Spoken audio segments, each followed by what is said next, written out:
নেতৃত্ব, লড়াই আর আত্মবিশ্বাসের মিশেলে দারুণ এক চরিত্র শ্রেয়াস সন্তোষ আয়ার। তিনি তরল পদার্থের মতো, যখন যে দলে তাকে নেওয়া হয় সে দলের ভেতরে মিশে যান, যেন শুরু থেকেই তাদের সাথে আছেন। নিজের জন্য নয়, শ্রেয়াস আয়ার খেলেন দলের জন্য। কথা খুব একটা বলেন না, বললেও ব্যাটে বলে বলেন।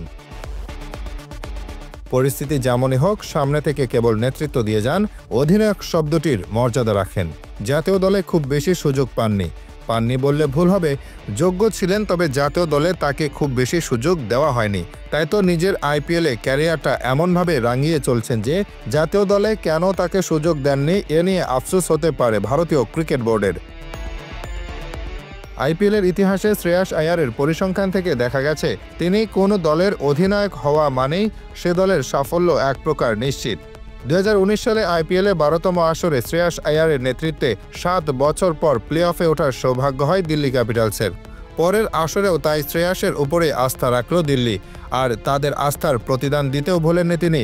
আইপিএলে 13তম আসরে শ্রেয়াসের নেতৃত্বে প্রথমবারের মতো ফাইনালে পৌঁছায় দিল্লি, হয়েছিল রানার্স আপ। প্রতিটি আসরে ব্যাটটাও ঠিকঠাক মতো চালিয়েছেন এই অধিনায়ক। তাই তো 2024 সালে আইপিএলের 17তম আসরে কলকাতা নাইট রাইডার্সের যখন অধিনায়কের প্রয়োজন হলো, তখন তারা দরে ভেড়ালো শ্রেয়াস আয়ারকে। আর যেখানে নেতৃত্বের অভাব সেখানে শ্রেয়াস আয়ার হয়ে ওঠেন দলের হৃৎপিণ্ড। তাই তো দায়িত্ব পেয়েই নিজের কাজ শুরু করলেন। একের পর এক জয়ে দলকে সমীকরণ মেলানো ছাড়াই পৌঁছে দিলেন ফাইনালে। এরপর শেষটাও রাঙালেন শ্রেয়াস ঢঙে। দলের হাতে তুলে দিলেন তৃতীয় আইপিএল শিরোপা। সে মৌসুমে সর্বমোট 351 রান করেছিলেন তিনি। কিন্তু এত কিছুর পরও 2025 সালে এসে শ্রেয়াসের থেকে মুখ ফিরিয়ে নেয় শাহরুখ খানের দল। নিলামের আগে তাকে ছেড়ে দেয় কেকেআর। তবে সেই ভুল পাঞ্জাব কিংস করেনি। রেকর্ড পরিমাণ অর্থের বিনিময়ে মানির মান রাখতে পেরেছে প্রীতি জিন্টার দল, আর দলের মান রেখেছেন শ্রেয়াস। সহজ সমীকরণে দলকে প্লে অফে পৌঁছে দিয়ে গড়লেন অনন্য রেকর্ড।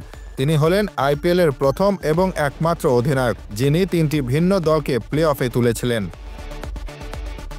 এমন নজির গড়তে পারেনি ধোনি বা রোহিতের মতো কিংবদন্তি অধিনায়করাও। এরপর 1 জুন মুম্বাই ইন্ডিয়ান্সের বিপক্ষে ছক্কা হাঁকিয়ে 1 ওভার হাতে রেখেই 11 বছরের অপেক্ষারত পাঞ্জাবকে পৌঁছে দিলেন ফাইনালে।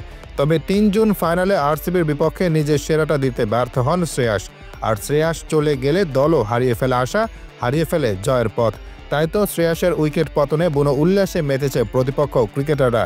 আর ফাইনালে আরসিবির কাছে 6 রানে হেরে যায় পাঞ্জাব কিংস। আইপিএল ট্রফিটা অধরায় থেকে যায় প্রীতি জিন্টার দলের, কিন্তু হেরে গেলেও কারো রাগ কিংবা অভিমান নেই শ্রেয়াসের ওপর। সবার বিশ্বাস এবার হয়নি, পরের বার হয়তো হবে।